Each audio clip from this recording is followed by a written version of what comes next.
સોસાયટીની દીકરી અને દાદા. દાદા દાદા બચાવો બચાવો કરતા સોસાયટીની એક બાળા દાદાના પગમાં પડી નીચે બેસી ગઈ. દાદા હજુ કાંઈ સમજે એ પહેલાં તો સોસાયટીમાં રહેતા અમુક મવાલીઓ તેના મિત્રો સાથે આવી પહોંચ્યા. છોકરી થરથર ધ્રુજતી ઊભી થઈ દાદાને ભેટી પડી. દાદાએ કીધું, બેટા હું ઊભો છું ત્યાં સુધી તારો વાળ પણ વાંકો કરવાની તાકાત કોઈની નથી.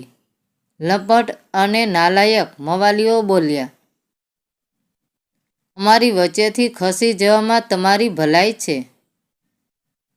દાદાની ઉંમર 75 વર્ષની હતી, પણ ઘણા વખતે જવાની બતાવવાનો મોકો દાદાને મળ્યો હોય તેમ ત્રાળ નાખીને બોલ્યા, આ મારી સોસાયટીની દીકરી છે અને તેનો બાપ આ દુનિયામાં નથી.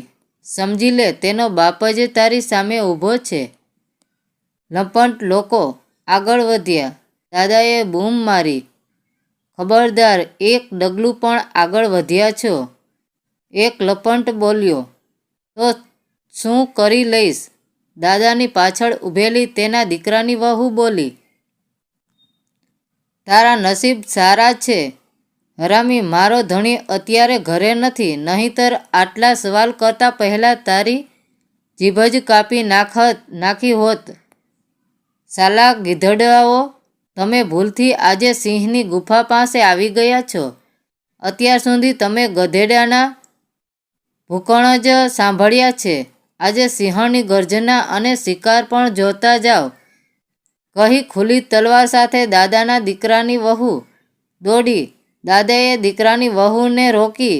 તેના હાથમાંથી તલવાર પોતાના હાથમાં લીધી અને દાદા બોલ્યા, બેટા સિંહ ઘરડો થયો તો શું થયું? હજુ શિકાર કરતા તો આવડે છે. તું ફક્ત આ દીકરીને સંભાળ. લંપટ લોકોની ગેંગમાંથી એક વ્યક્તિએ આગળ આવવાનો પ્રયત્ન કરવા ગયો અને દાદાએ જય મા ભવાની બૂમ સાથે ખુલ્લી તલવારે દોડ્યા. આ દરમિયાન સોસાયટીના સભ્યો પણ ભેગા થઈ ગયા હતા. સોસાયટીના રહીશોને પણ દાદાનું આ સ્વરૂપ જોઈ જોર ચડ્યું. બે લંપટને દાદાએ તલવારથી ઢાળી દીધા. બાકીના બે ને સોસાયટીના રહીશોએ પૂરા કર્યા. દાદા ઉપર કોર્ટમાં કેસ ચાલ્યો. જજ સાહેબ બોલ્યા, દાદા તમારે તમારા બચાવ માટે 2 શબ્દો બોલવા હોય તો? દાદા બોલ્યા, નામદાર સાહેબ, બચાવ કરાવવો હોત તો એ દિવસે હું આ સોસાયટીની દીકરીને એકલી મૂકી ઘરમાં ઘૂસી ગયો હોત. મારે મારા બચાવમાં કંઈ કહેવું નથી. મેં કરેલ કાર્ય માટે મને અફસોસ કે દુઃખ નથી. મને આનંદ સાથે ગર્વ છે. એક બાપ વગરની દીકરીની લાજ મેં બચાવી પુણ્યનું કામ કરેલ છે. આખી જિંદગી ઘરમાં નતમસ્તક જીવી અપરાધી બનવા કરતાં જેલમાં ઊંચા માથા સાથે ફરવાનો હું ગર્વ અનુભવીશ. અમે સાહેબ, હવે જિંદગીનો મોહ રહ્યો નથી. કદાચ મને આપ છોડી મૂકશો તો પણ મેં સમાજમાંથી આવા લંપટોને દૂર કરવાનો નિર્ણય મેં લઈ લીધો છે. માટે આપ સાહેબ જે સજા ફરમાવશો એ મને માન્ય છે. પણ તમે આવી રીતે કાયદો હાથમાં કેવી રીતે લઈ શકો? જજ સાહેબ બોલ્યા, નામદાર સાહેબ, તમારો કહેવાનો મતલબ એવો છે કે કોઈની મા, બેન, દીકરી કે વહુની ઇજ્જત લૂંટાતી હોય ત્યારે અમે પોલીસની આવવાની રાહ જોઈએ? જો અમે કાયદો હાથમાં ન લઈએ તો એ લંપટ લોકો તેના હાથે અમારી પારેવડી જેવી દીકરીઓ કે બહેનને પીંખી નાખે. સાહેબ, અમને દુઃખ એ વાતનું છે. આવા લંપટને, હરામી લોકોને આટલી હિંમત આપનાર કોણ છે? અમને કોઈ શોખ નથી કે કાયદો કાનૂન અને હાથમાં લઈએ. અમને મજબૂર કોણ કરે છે? તમારી વ્યવસ્થા કો કાયદાનું કામ યોગ્ય રીતે કરતું હોય તો આ લંપટ લોકોની હિંમત આટલી વધી કેમ રહી છે?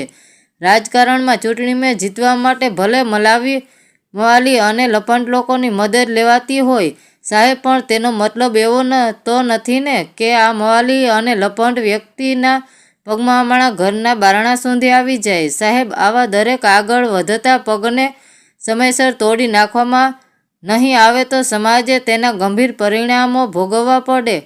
માટે ત્યારે રહેવું પડશે. મારે અહીં ઊભેલા દરેક વ્યક્તિને કહેવું છે, તમારી દીકરીઓને ચંડિકાનું સ્વરૂપ ધારણ કરતા શીખવો. કદાચ હું એ વખતે હાજર ન હોત તો મારા દીકરાની વહુ પણ આ લંપટોને એકલા હાથે વધેરી નાખત. કોર્ટમાં ઊભેલા સોસાયટીના સભ્યો હાથ જોડી બોલ્યા, સાહેબ, પાણી નાક સુધી આવી ગયું છે. દાદાને જેલમાં નાખો. એ અમે બધાની સાથે જેલમાં જવા તૈયાર છીએ. એમણે ક્રાંતિનું બીજ વાવ્યું. સમાજ કે સોસાયટીની કોઈની પણ સ્ત્રી ઉપર કોઈ પણ લંપટ વ્યક્તિ નજર બગાડે તો જવાબ આવો જ મળશે. જજ સાહેબ 2 મિનિટ મૌન રહ્યા. પછી કીધું, જિંદગીમાં પહેલી વખત એવા સંજોગો ઊભા થયા છે કે હું મારી જાતને નિર્ણય લેવા માટે અસમર્થ જાહેર કરી રહ્યો છું, કારણ કે હું પણ આ યાતનામાંથી પસાર થઈ ચૂક્યો છું.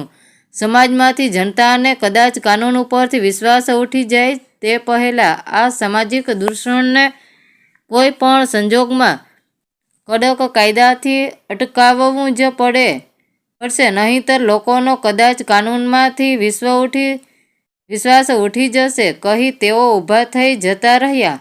મિત્રો, વર્તમાન સ્થિતિને જોતા ઘરે ઘરે મા દુર્ગા જગદંબાનું સ્વરૂપ ઊભું કરવું જ પડશે. તો જ આ લંપટોનો